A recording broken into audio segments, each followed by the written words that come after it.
Yo, what's up guys, it's Talon. So today patch 6.0b came out, and so we're just going to go over the changes and talk about the implications of the changes, or of these changes on the meta and everything like that.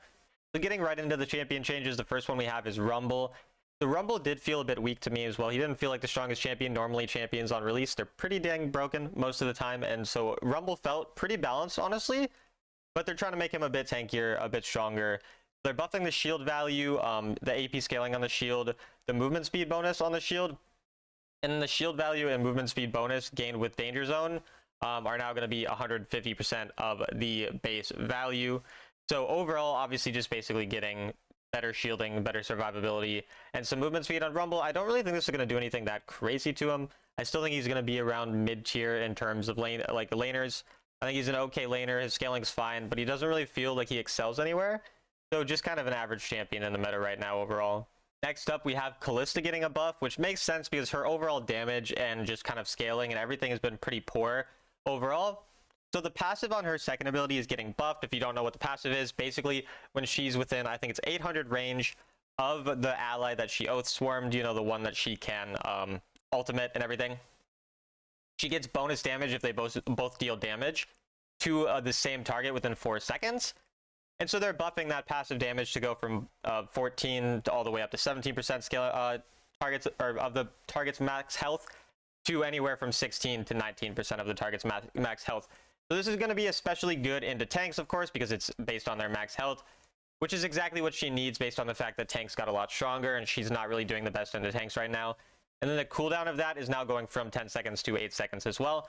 So overall, I still think Kalista is not going to be very good right now, but she is a strong laner.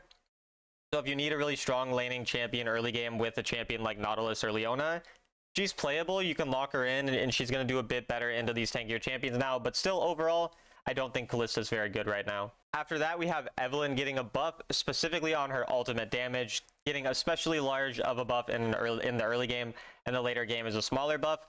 Overall, this doesn't do a ton to Evelynn. I think she's a pretty average champion. I think as a champion, if we look at her objectively speaking in the meta right now, she's not very good, but for a solo queue, you know, a more disorganized game like Wild Rift with players who maybe aren't as high level, and definitely, you know, in solo queue and duo queue environments where people aren't very coordinated, Evelynn can take advantage of that very well. And so as a solo queue champion, especially in lower and mid ranks, I think she's going to be quite good right now because of these buffs, and just because in general her kit fits well. And in the higher elos, I mean, if you're a pretty good player on her, you can make her work, but she's not going to be the strongest overall right now. Definitely still a bit weaker in the meta as a whole. After that, we have Jinx also getting a buff. They're buffing her first ability, which is the one where you switch between your long-range rocket form and your short-range minigun form. In the long-range rocket form, they're buffing the mana consumption. It basically costs less mana to use it, actually going from 30 to 20, which is quite a bit. So you're going to be able to spam a lot more rockets, which is usually an issue that Jinx does have, is that mana if you don't manage it well. So I think that's a really big buff. And then the damage of the rocket launcher is also getting buffed by 3%, which is small, but not, you know, insignificant. And I do think that Jinx is going to be creeping up in the meta, especially because some of the best enchanters and just best supports right now are stuff like Melio and Lulu, who are probably the two best supports with Jinx. So overall, I do think, especially as a duo queue champion, with those certain enchanters, Jinx is going to be quite strong right now. After that, we have Urgot's passive getting a buff, and notice how a lot of the buffs that are happening are to champions' target's maximum health kind of damage, and that's because of the fact that, again, these tankier, higher health champions on the endurance patch are being stronger, and so they're buffing it by 1 percentage point per level, I actually don't know exactly when the passive gets upgraded, like when it goes from 2% to 3%, I assume it's based on your level, but overall, I do think this is pretty significant overall for Urgot. I mean, I don't think he's a bad champion. I feel like people don't play Urgot very much, but I feel like his lane phase is really, really good.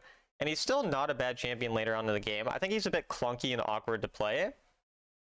But if you're a good Urgot player, I honestly don't think it's a bad champion right now. I feel like it's one of those champs where if you're a one-trick on this champion, a lot of people are not going to know how to play against it.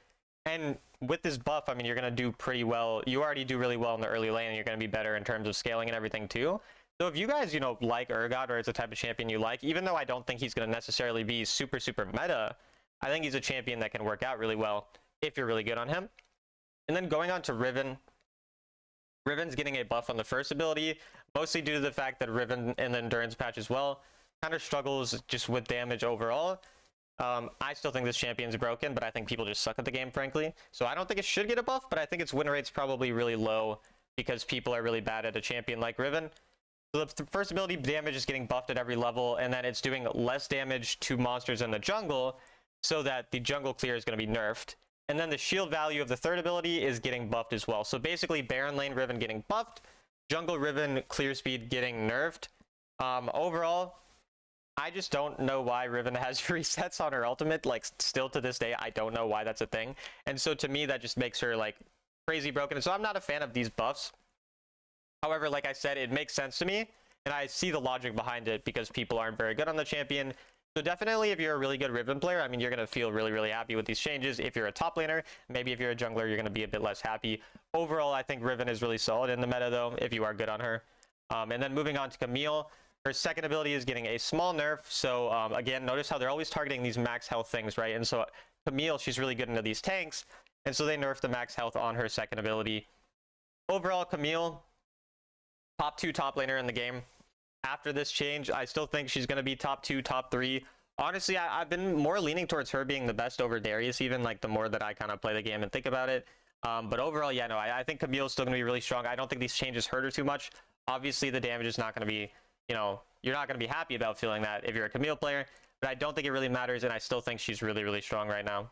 After that, we have Kale getting a nerf, which may surprise some people, and kind of like I said, I think this is going to be down to the stats and the win rates more than it is to the like strength, in my personal opinion, or the opinion of a lot of players. So her second ability is getting less healing, just less base healing, and then the third ability is getting less damage, just overall. And so both of these things, in my opinion, they're not huge changes, but they do nerf her definitely. I guess their goal is to nerf her in the early game, especially, and just make her, you know, stronger in the late game, like, you know, more focusing on the strength in the late game.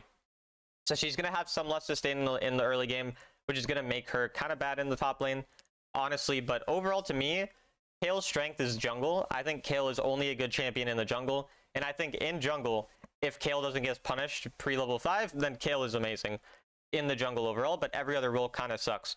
So I don't think these nerfs really change that much, because I think this healing is way more for Baron lane. I don't think that matters, because again, jungle is where she really is strong, and this damage, it's going to be annoying, but I don't think it's anything crazy. So the Kale win rate, probably decently high, because people don't know how to punish these champions in the early game, and then they end up scaling.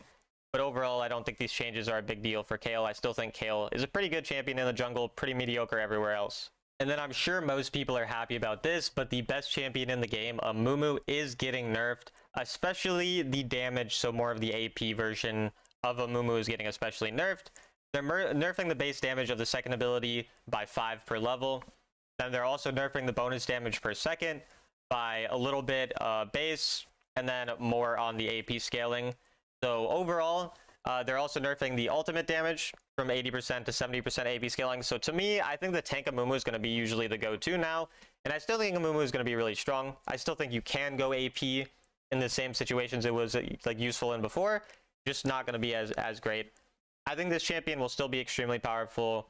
Maybe Vi will become the best jungler in the game. I don't know. I'm still, you know, waiting to really see.